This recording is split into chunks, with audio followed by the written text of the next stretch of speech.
Hi everybody, this is Matt. We're continuing our series on the peripheral vascular system, all the circulation of the body. And we are going now from the brain down back to the aorta, and we're going to do the descending aorta, both the thoracic aorta and the abdominal aorta. So, I have three pictures that kind of tell the story. So we'll let the pictures do the talking, and I won't talk too much. So, again, we would like to thank the wonderful production of Funktionelle Anatomie from 1990, produced in Berlin, and was the result of great science done in East Germany back in the 1980s, prior to the fall of the Berlin Wall. So, the aorta, you can kind of consider the Alaska pipeline of your body. That is, it is huge. So, and this will give you a good idea. That, in the middle, the big red circle, is your thoracic aorta. It feeds, for instance, all the vasculature of your ribs, such that you have lots of oxygen for when you're running a marathon or running down the street to catch a bus, that all the muscles, the intercostal muscles, have lots of oxygen and can get rid of waste products, so you can get to where you want to go really fast. And if you look there down below, that's a cross section of the heart. You'll actually see the aortic valve there. Again, just tremendous diagrams. Pieces of artwork from Germany. So, then, continuing on, here we have, again, the aorta, if you look closely there. And I spoke earlier about the intercostal arteries and veins, and those are located right there, red and blue. And they go all the way back to the ribs. They feed the vertebra of your spine. And again, you see really in tremendous detail how huge the descending aorta is. And there, of course, is your heart.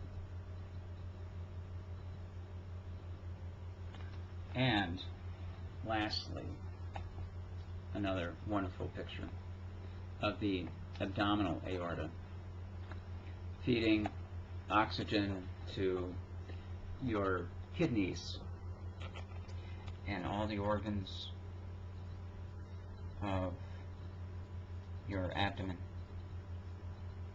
Starting at the top there, there's one common branch that feeds the stomach and the spleen and the intestines. And going down a little further, you have the renal arteries. Look really closely there. So just above that blue venous branch, the red is the renal artery. And going down a little bit further, we have the lower part of the aorta before it branches off into the iliac arteries. So that is quite the highway for blood flow. And for the most part, it works fine, though there can be weakened areas of the aorta, and that's extremely dangerous. They're called aneurysms, a weakness in the wall.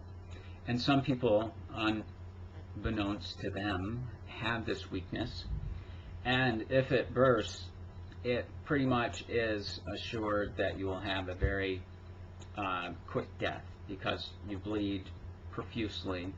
And some people never know that they have an aneurysm in their aorta, either their thoracic aorta or their abdominal aorta. But if you're lucky and by chance they find it through testing, and that's oftentimes how it's found out that people have aortic aneurysms, is that they're having other testing done, an x-ray, an echocardiogram, and they go, oh my gosh, oh boy, watch out for that. And what they tend to do is, if it's really already quite large, they can repair it. They can put a graft in there surgically, or there are also minimally invasive procedures where they go through the artery in the groin up to the part of the aorta where there is the aneurysm, and they implant a graft that way. So there's different options, and we'll go into that again when we talk about in detail cardiac interventions, the repair of aortic aneurysms with these minimally invasive technologies. And that's it. We'll continue on going down through the body with the arterial system in the next presentation. Have a great day.